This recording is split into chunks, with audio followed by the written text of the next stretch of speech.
কি ব্যাপার দাদা, এখানে বসে আছেন?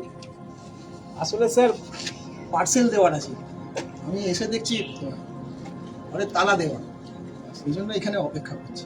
হ্যাঁ, এটা আমারই বাড়ি। একটু বাইরে গেছিলাম, তা এখন এলেন কেন? সন্ধ্যার দিকে আসতে পারতেন, এত রোদ্দুরের মধ্যে এলেন। আসলে আপনারটাই শেষ ডেলিভারি ছিল, ভাবলাম আপনার পার্সেলটা দিয়ে বাড়ি ফিরবো, নাহলে অনেক দেরি হয়ে যাবে। আচ্ছা, আপনার নাম সুজয় ভট্টাচার্য তাই না? হ্যাঁ, আমারই নাম। Thank you. একটু জল টল খাবেন নাকি? না না স্যার, আমার কাছে জলের বোতল আছে, আসছি। শুনুন দাদা, ছাতাটা নিয়ে যান, বাইরে খুব রোদ্দুর। না না স্যার, এটা তো আমার রোজের কাজ, আপনি যে আমাকে বলেছেন এটাই বড় ব্যাপার। আরে রাখুন রাখুন, এই গরমে রোদ্দুরের মধ্যে শরীর খারাপ হয়ে গেলে বিপদে পড়বেন। রাখুন রাখুন। কি হলো? রাখুন। না স্যার, এটা নিলে আমি আপনাকে ফেরত দেবো কি করে, আবার কবে এদিকে আসবো আমি নিজেই জানি না। এটা আপনার কাছেই রাখুন স্যার, আমাকে দিতে হবে না। আরে রাখুন তো মশাই, রাখুন, আপনাকে ফেরত দিতে হবে না। আরে আবার কি ভাবছেন? ধরুন ধরুন। Thank you sir.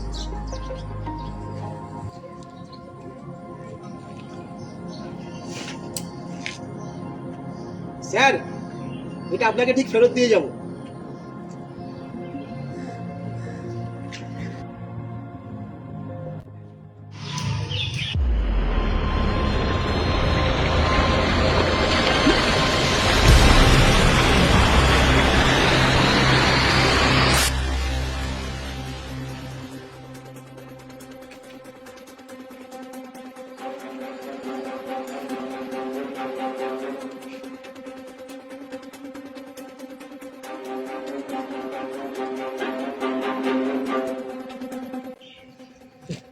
ঠিক আছে? হ্যাঁ, বেটার। কি হয়েছিল? গরমের জন্য মনে হয় হিটস্ট্রোক হয়ে গিয়েছিল, ওই জন্যই মাথাটা ঘুরে গেছে। তুমি একটু রেস্ট নাও। হ্যাঁ, এই নাও জল খাও।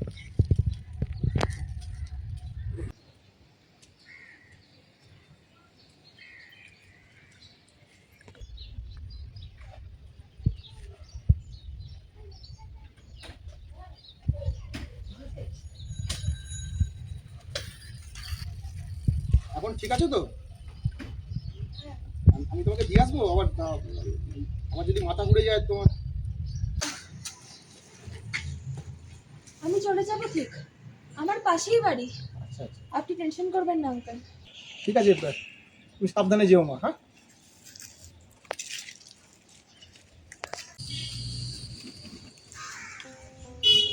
মা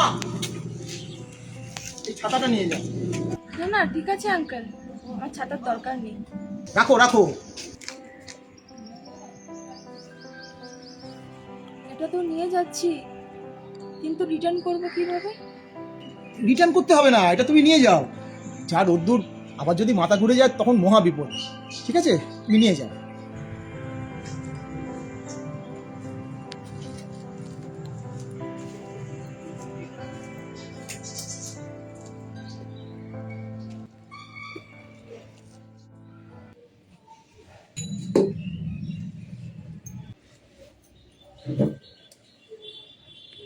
কি রে, কোথায় গেছিলিস? এত সময় লাগলো আসতে? গরমে মাথা ঘুরে গেছিল মামা। সে কি রে, আমাকে ফোন করতে পারতিস, তা আমি একবার আনতে যেতাম। তা এখন ঠিক আছিস তো? হ্যাঁ মামা, আগের থেকে অনেকটাই বেটার। আচ্ছা। রাস্তায় একজন আঙ্কেল আমাকে খুব হেল্প করেছেন, জল দিলেন, জল খেলাম, তারপর ঠিক হয়েছে। না হলে মামা আমার অবস্থা খুব খারাপ হয়ে গেছিল। যাক, উনি তোকে সময় মতো হেল্প করেছেন বলে তুই ঠিক আছিস। আজকালকার দিনে তো কেউ কাউকে হেল্প করতেই ভুলে গেছে। তোকে কতবার বলেছি বাইরে যখন যাবি ছাতা নিয়ে বেরোবি, এত রোদ আর গরম, বড়সড় কোনো বিপদ হয়ে যেতে পারতো। তুই তো আমার কোনো কথাই শুনবি না।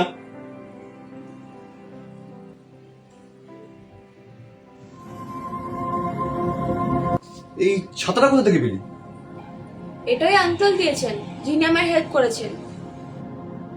স্যার, এটা আপনাকে ঠিক ফেরত দিয়ে যাব।